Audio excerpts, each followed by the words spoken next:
survivor.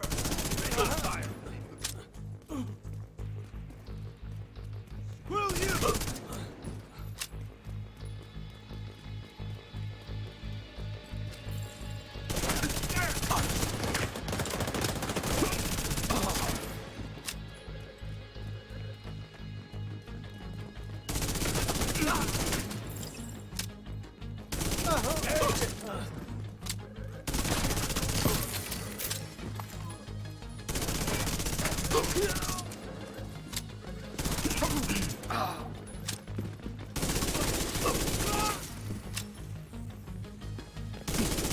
Got a visual?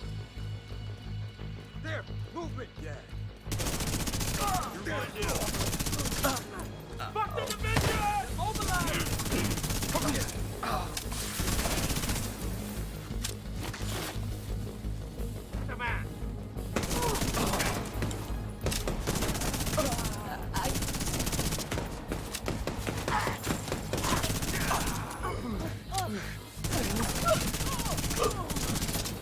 Engaging hostile.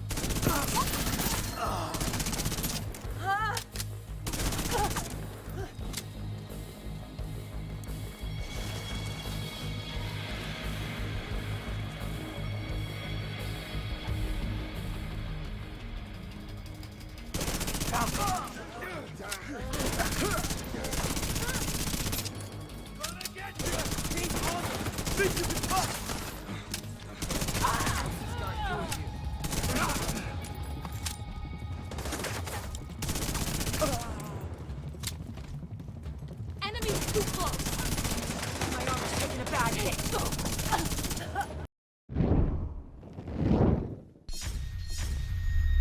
What's up, agents? Patrick Wolf here. Welcome to another Division 2 video. Today's video is going to be all about the Division 2 PTS that became live today. I did stream it on Twitch and on YouTube. If you guys want to look, I will leave all the links in the description. I did the first 60 something levels of the Summit, which is the new skyscraper game mode, by myself. I did it solo with this actual build, well, a similar build, almost the same. This reminds me of my Immortal builds, except on steroids. So remember, all these PTS videos are subject to change at any time as the developers update and make changes every day almost when the servers go down. As you can see, it says server shutdown imminent. So I wanted to go through the new Bellstone Armory and mostly the Hunter's Fury gear set and give you guys a build in which I think is one of the best combinations for PvE. Now, I have been doing a lot of testing in PvP, but that will be for another video. Today's video is going to be focused on the Immortal Reaper build, something I generated today, and I'm very proud of it, and I want you guys to see it, get ready for it, so then when the patch comes live, you can jump straight into it and get the pieces. So, first and foremost, armor on kill is a very important thing in the Summit. This is going to be a very good solo Summit build. So Gunner is going to be your go-to because we get 10%, which is actually a lot. It's significant. SMG and Shotgun are very good for the Hunter's Fury gear set, which I will show you now why that is. Then make sure everything else is activated. So we're going to go through the Hunter's Fury first so you guys understand exactly what it is and what it does. Green gear set, Hunter's Fury. The two-piece is 15% Shotgun, 15% SMG, which is actually quite a lot for a two-piece. The three-piece is armor on kill, 20%, which is really, really good. Health on kill is okay. I mean, we don't really stack health, but you could if you wanted to. Armor on kill, that 20% is magical. You can get 500,000 armor every NPC you kill, which is really, really strong.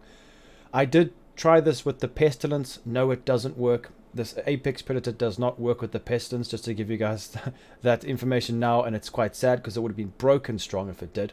So Apex Predator.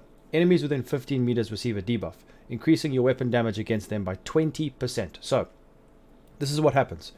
If you're within 15 meters, that symbol pops up in red, and you have that 20% damage. It is additive damage, it is not multiplicative. So, killing a debuffed enemy with your weapon disorients other enemies within 5 meters. Now, you can see this around you. You can see them when they're disoriented, and it amplifies, which is multiplicative, okay? So it doesn't, when the values get added together, they don't become a fully multiplicative number. It's only additive, and then this value will be multiplicative, which is still even more. So that's what makes it really good.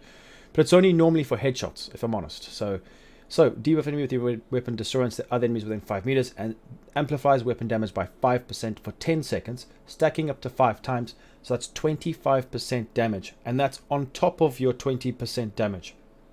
It does go on top of it. So you don't lose that initial 20%. It goes on top, which makes it ridiculously strong and very powerful. So what I've done is I've just gone for crit chance and crit damage all round to make sure I get enough crit chance. So let's go over everything else and start again. Now that you guys know how it works, we're going to go through it, then I'll explain why we use the new Bellstone Armory. So 1.1 million armor is the sweet spot because you want to be doing a lot of damage. The whole point of this build is aggressive play. You want to get up in the NPC's face, you want to get close and personal with them and deal as much damage as you possibly can, getting armor on kill, and it sustains your life indefinitely. You can just run through waves of NPCs without even breaking a sweat. As you guys saw from the gameplay, it's ridiculously good.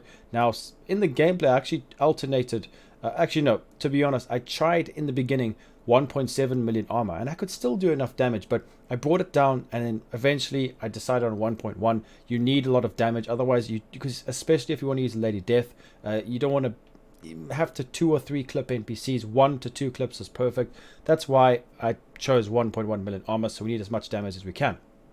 So you're probably wondering, why am I using Lady Death? I'm going to do a full comparison between the Backfire, which is the new SMG, with payment in kind. If you guys want to pause it and read it up, I will do a full video demonstrating this gun compared to Lady Death and basically saying which one's better and giving a full depth guide and review on this weapon. But I don't believe this weapon works well with this build because it puts you on the bleed and it takes away your armor, and it is the accuracy is not great, and you need armor regen and armor on kill, which we have, but armor regen is ideal for this gun, so it's not really that good, and we wanted burst damage.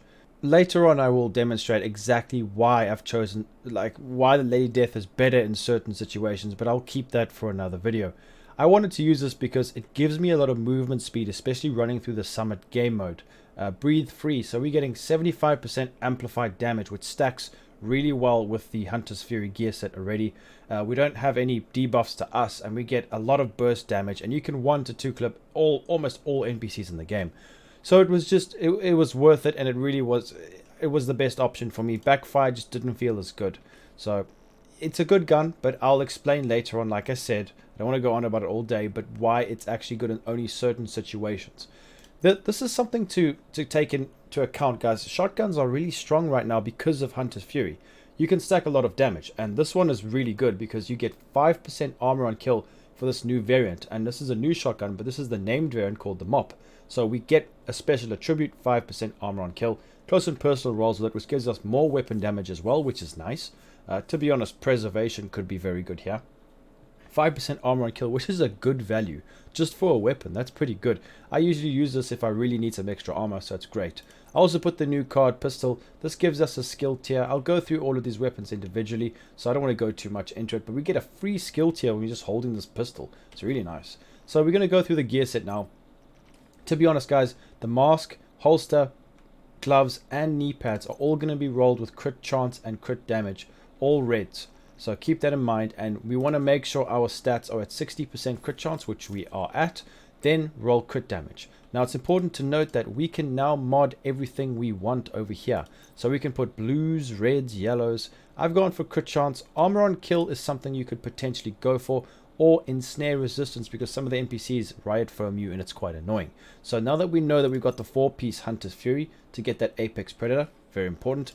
If you did want to see the chest piece and backpack talents, I can show you maybe on a later date, but it's not really that strong at the moment, because basically what it does, it increases the duration, the time of the stacks and things like that. It's not the greatest, but we can go into that another day.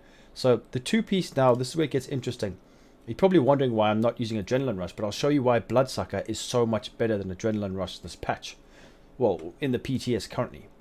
So Bellstone Armory, this goes exactly with what we want to do. We get 1% armor regen, we're not going to hate on it. We're not actually stacking armor regen, but 10% armor on kill, which is exactly why we've got so much armor on kill. That's actually scary. Now this had repair skills for some reason. Armor, crit damage, that's fine. Then we've got armor on kill as the mod. That's what I've put on here. Intimidate, which gives us 35% amplified damage, but you have to be within 10 meters, but you need bonus armor as well. So this Bellstone Armory is amazing, and we've got the 2-piece here we have got perfect Bloodsucker, my favorite backpack talent for PvE. It's absolutely incredible.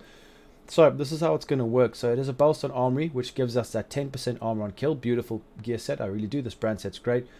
Armor, crit chance, status effect is not what we wanted. Crit damage would have been better, but what can I say? I put a crit chance mod on there as well. Perfect Bloodsucker. Killing an enemy adds and refreshes a stack of 12% bonus armor for 10 seconds. So Intimidate, Adrenaline Rush is 20% bonus armor for 5 second stacks up to 3 times. That's 60%, okay? 60%. We get 12%, 10 stacks. 120% armor. That's double what Adrenaline Rush is. So it's really good, it's way better, and it's so easy to get this because the whole point of this build is rushing NPCs, killing them, getting the armor on kill, sustaining ourselves, and proccing all of these buffs together. It just works absolutely beautifully and perfectly, and it's amazing. So very good talent, perfect Bloodsucker, really, really good. Then we've got the gloves, obviously, and the knee pads, like I said, all the same gear set. Let me go over the stats. So it's pretty much a rusher build, if you guys want to know. Immortal rusher build. You can just blitz through NPCs, and I think the best part of it is what I find is if there's 5 NPCs behind me and 5 in front of me, I'll be shooting the guys in front of me, getting more damage from them all being together, right? And the guys shooting me in the back are not doing anything because I'm getting my armor back from the NPCs in front of me. So it's almost like you're healing yourself constantly. It's really, really nice. So I got 60 crit chance, 98 crit damage. We can go through everything. You guys can stop it if you want to pause the video and have a look. But look at this, 457k armor on kill. It's possible to get more, but I felt like that would be overkill. We also have 11k armor regen, which isn't something to laugh about, considering we haven't even tried to stack it. So 457k armor on kill, amazing. I love it. It's really, really strong, very fun way to play. Now, if you're going to go play legendary missions, obviously I wouldn't recommend using an SMG. You'd probably have to go for something else. But this is more for like rushing NPCs up to heroic difficulty, all directives on. But legendaries, obviously you want to try something different, maybe a bit of a longer range. But Bloodsucker would still work really well. Probably if you wanted to go longer ranges, you could change Intimidate for something else like Unbreakable. Maybe even use the Pestilence. But remember, the Pestilence does not stack this Apex Predator. Like, when they're disorientated, it doesn't transfer it over, which is quite annoying, but it's really good. The damage is huge from this gear set. It's one of the best gear sets added ever in this game. There's so much utility. In PvP, it's also running rampant, but this is more of a PvE build. I just wanted to showcase it to you guys. I use a shield and the Reviver Hive. That's not really that important, so it's a nice little showcase for this new gear set combination, and I'll have a lot more to come. So thank you for watching, guys. Please leave a like, subscribe, and I'll be seeing everybody in the next video. Peace out, agents.